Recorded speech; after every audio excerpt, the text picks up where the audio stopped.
Andrew, what a werewolf you are.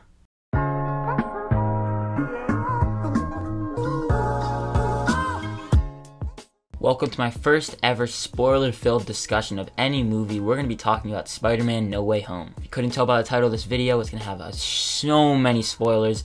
If you have not seen this movie, go out and see it, then come back and you'll hear all my spoiler-filled thoughts on it. Just a little background, I have been anticipating this movie so much. It is arguably the biggest movie that I've ever been hyped for, really. It's a big toss-up between this and Avengers Endgame, but going into this movie, there was so much hype surrounding it. Not just from me, but from everyone else on social media.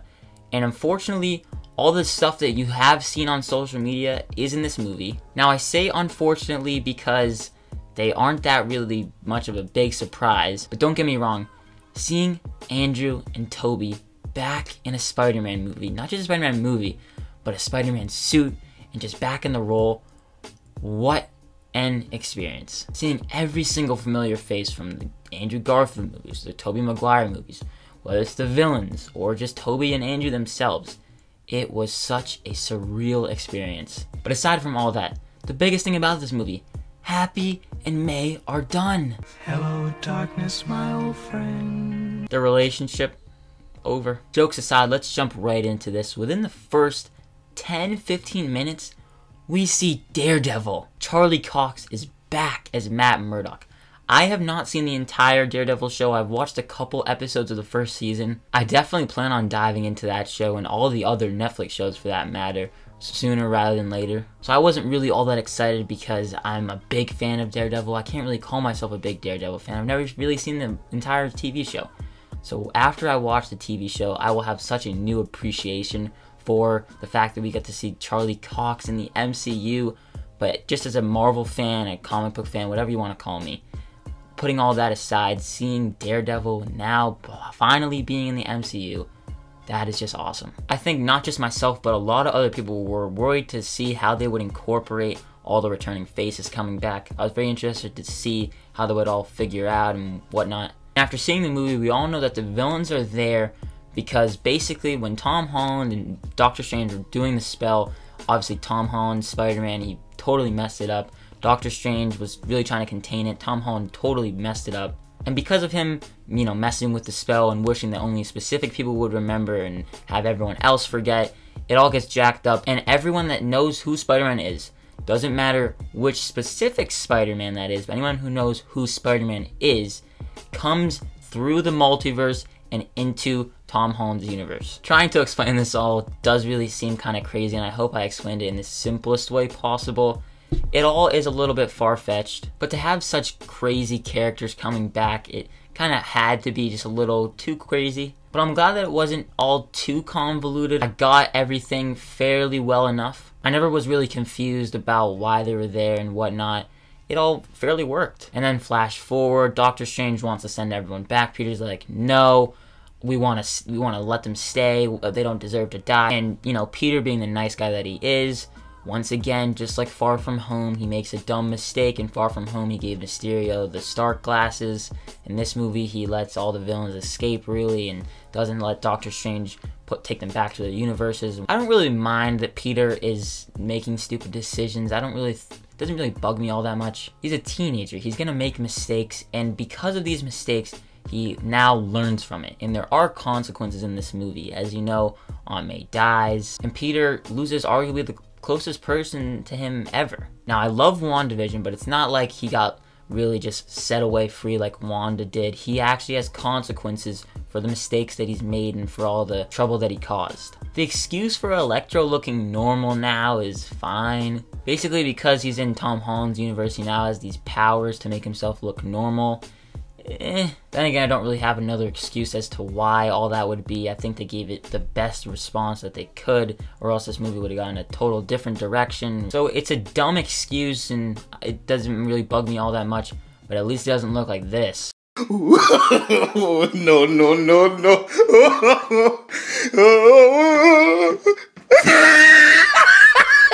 But hopping back into May's death, that felt perfect for this movie. Just before she dies, you get the heartbreaking "with great power comes great responsibility" line, which we've seen before. I thought it was great that they incorporated that. We haven't seen that before in the MCU, and now that Aunt May gets to say it to Tom Holland right before she dies, that was really sweet. It was a very emotional moment too. The scene never cut away.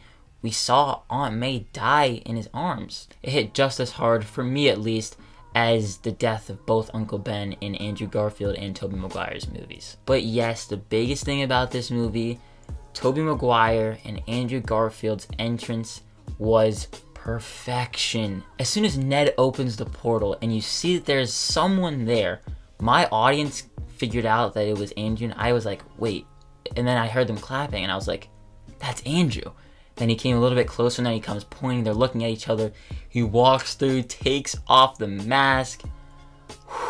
Crowd went crazy. I went crazy with them. It was so special. And then when Tobey Maguire came through the damn portal, the exact same response, if not even bigger.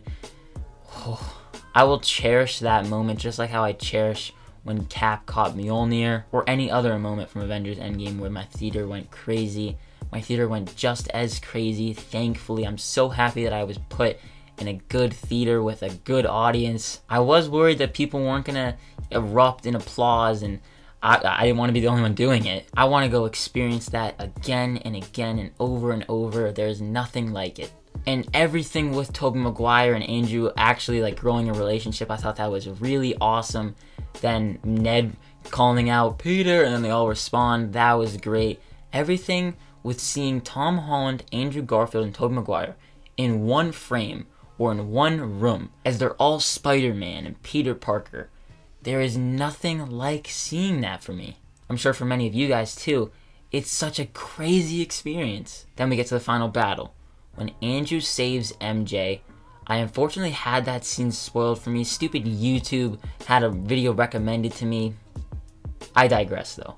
When that scene happened, oh my god, the feel of relief, and almost had a tear drop down my face. And when Andrew just burst into emotion, and MJ's like, "Are you okay?" and he's like holding it back. Perfect. And the other big highlight, Ned with a Doctor Strange cloak. I think we're gonna see some stuff in the next couple movies, I don't know. And then the scene where Tobey stops Tom from killing Green Goblin. That was great. Him stopping Tom was honestly one of my favorite parts of the entire movie. It's so hard to pick specific moments, but I loved it because he knew that Tom would regret it and he would have to live with that, and he stopped him. But then, when Green Goblin stabs him, I almost lost my shit. One of the most shocking moments for me. I'm surprised I didn't really see that coming, because, you know, you could probably see it coming. It was insane for me, though. Thank God they didn't kill him off, because, you know, fingers crossed, maybe we can see him again in another movie, maybe Marvel, maybe. I think they could have done something really cool if Tobey did die, but having him not die and go back to his universe, oh, I loved it. And then finally, Peter letting everyone go back to not knowing who he is. That was a very special moment, and it goes back to him dealing with his consequences. He took a brave step and he lost a lot, but that brave step is what we love to see in any protagonist. Doing what was right for the better, there's nothing like seeing it. And though we never got like a freeze frame shot of the new red and blue comic book accurate suit, from the shots of just him swinging around, that was such an awesome scene, and the suit looks incredible. And then finally with the end credit scenes, we see Venom at this bar. He has come to the universe. We saw it at the end credit scene of Venom Let There Be Carnage. He would be coming into the Tom Holland universe. The end credit scene with Venom felt a little bit underwhelming for me. I would have liked to see him maybe interact with Tom Holland.